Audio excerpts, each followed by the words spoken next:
സ്വസ്ഥ നാരി സശക്ത Parivar Abhiyan campaign സംസ്ഥാനത്ത് പുരോഗമിക്കുന്നു. ക്യാമ്പയിന്റെ ഭാഗമായി തിരുവനന്തപുരം വെള്ളനാട് സാമൂഹിക ആരോഗ്യ കേന്ദ്രത്തിൽ സംഘടിപ്പിച്ച ആരോഗ്യ ക്യാമ്പ് സംഘടിപ്പിച്ചു. സ്ത്രീകൾക്കും ഗർഭിണികൾക്കുമുള്ള ആരോഗ്യ പരിശോധനകളും നടന്നു.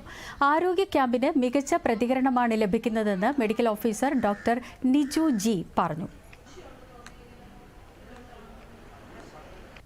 സ്ത്രീകളെയും കുട്ടികളെയൊക്കെ ആം സെൻ്ററുകളിൽ എത്തിക്കുക, അവിടെ ചികിത്സ അല്ലെങ്കിൽ അവർക്ക് വേണ്ട ക്ലാസ്സുകൾ നൽകുക. അത്യാവശ്യം ഇപ്പോൾ ആം സെൻ്ററുകളിൽ അത്യാവശ്യം രക്തപരിശോധന, ബേസിക് ആയിട്ടുള്ള ഹീമോഗ്ലോബിൻ, ഷുഗർ തുടങ്ങിയ പരിശോധന, NCD രോഗങ്ങൾക്കായിട്ടുള്ള പരിശോധന, അതായത് BP, ഷുഗർ തുടങ്ങിയ ടെസ്റ്റുകൾ, പിന്നെ അത്യാവശ്യം പനി തുടങ്ങിയ പ്രാഥമിക ചികിത്സ കൊടുക്കാനുള്ള സംവിധാനങ്ങളൊക്കെ ഇപ്പോൾ ആമിലുള്ള സ്ഥിതിക്ക് അവരെ അവിടെ എത്തിക്കുക. ആശാ വർക്കർമാരും JPHN JHIമാർ വഴി MLSPമാർ വഴി അവിടെ എത്തിക്കുക.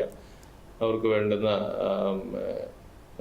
ഹെൽത്ത് എഡ്യൂക്കേഷൻ ക്ലാസ്സുകൾ കൊടുക്കുക, ക്യാൻസർ സ്ക്രീനിങ് നടത്തുക, ട്രീറ്റ്മെൻറ്റ് കൊടുക്കുക തുടങ്ങിയതാണ് പ്രധാനമായിട്ട്. ഇത് ചൊവ്വ,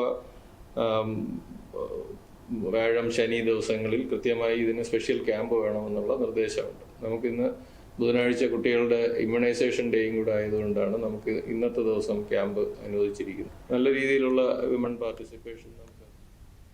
ക്യാമ്പ് ഏറെ ഉപയോഗപ്രദമായിരുന്നതായി പങ്കെടുത്തവരും അഭിപ്രായപ്പെട്ടു.